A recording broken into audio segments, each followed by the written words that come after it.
যেখানে একটু আগেও ছিল ক্লাসের কোলাহল, সেখানেই তৈরি হলো শত শত আর্তচিৎকার। বাংলাদেশ বিমান বাহিনীর F7 মডেলের বিমানটি দুপুর 1:06 উড্ডয়ন করে। 12 মিনিট পর ঠিক 1:18 বিমানটি বিধ্বস্ত হয়। বিমান চালাচ্ছিলেন ফ্লাইট লেফটেন্যান্ট তৌকির। এটি তার সোলো ফ্লাইট ট্রেনিং এর অংশ ছিল।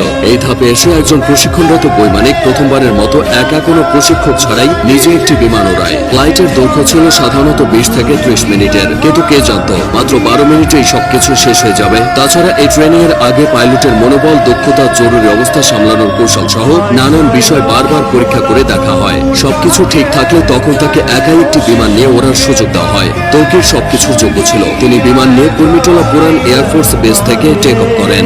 এরপর উত্তরা, দিয়াবাড়ি, বাড্ডা, হাতিরঝিল ও রামপুরার ওপর উঠতে থাকেন। তবে কয়েক মিনিটের মধ্যে কিছু সমস্যা দেখা যায়। সঙ্গে সঙ্গে তৌকির কন্ট্রোল রুমে রিপোর্ট করে জানায় যে তার বিমান আকাশে ভাসছে না, মনে হচ্ছে বিমান নিচের দিকে পড়ে যাচ্ছে। কন্ট্রোল রুম থেকে তাকে জানানো হয় তিনি যেন ইজেক্ট করেন তথা বের হয়ে আসেন।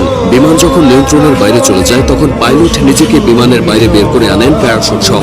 এটাই ইজেক্ট, কিন্তু কোনো এক অজানা কারণে তা সম্ভব হয়নি। এদিকে কন্ট্রোল রুমের সাথে পাইলটের যোগাযোগ বিচ্ছিন্ন হয়ে যায়। তার ঠিক 1 থেকে 1.5 মিনিটের মধ্যে বিমানটি নিয়ন্ত্রণ হারিয়ে উত্তরা মাইলস্টোন স্কুলে বিধ্বস্ত হয়। মূলত স্কুলের আবাসিক ভবনে বিমানটি আছড়ে পড়ে। ভবনটির নাম হায়দার হল। হলের পুরো অংশ ধসে গেছে।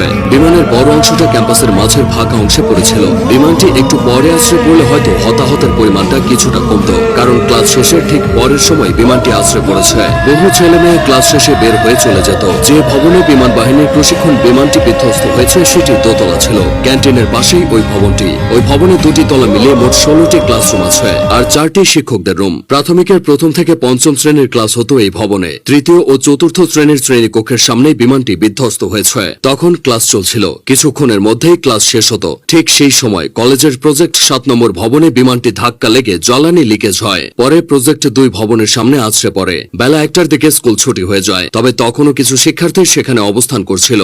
তারাই সবচেয়ে ক্ষতিগ্রস্ত হয়েছে। অনেক অভিভাবক বাইরে থেকে দাঁড়িয়ে শুধু দুর্দশা দেখেছে, কিছুই করার ছিল না। দুর্ঘটনা যা ঘটার তা ঘটে গেলেও কিছু প্রশ্ন থেকে গেছে। স্কুল কলেজ এরিয়ায় বাস ট্রাকের হর্ন আস্তে করার কথা বলা হয়। সেখানে স্কুল এরিয়ায় প্রশিক্ষণ বিমান ওড়ানো নিয়ে বেশ সমালোচনা হচ্ছে।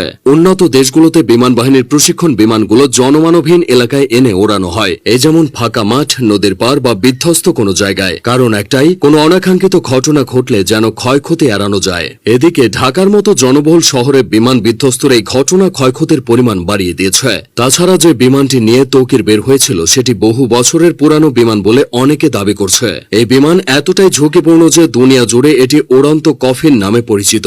এই ধরনের দুর্ঘটনায় রেস্কিউ অপারেশন চালানো কঠিন। মাইলস্টোনের এই ঘটনায় ক্রিকেটার, আলেম ওলামা থেকে শুরু করে রাজনৈতিক অঙ্গন পর্যন্ত সবখানেই শোকের ছায়া নেমেছে। হতাহতের ঘটনায় মঙ্গলবার একদিনের রাষ্ট্রীয় শোকও ঘোষণা করা হয়েছে। মাইলস্টোন স্কুল অ্যান্ড কলেজের ইতিহাসে এই ঘটনা দগদগে ক্ষত হয়ে থাকবে।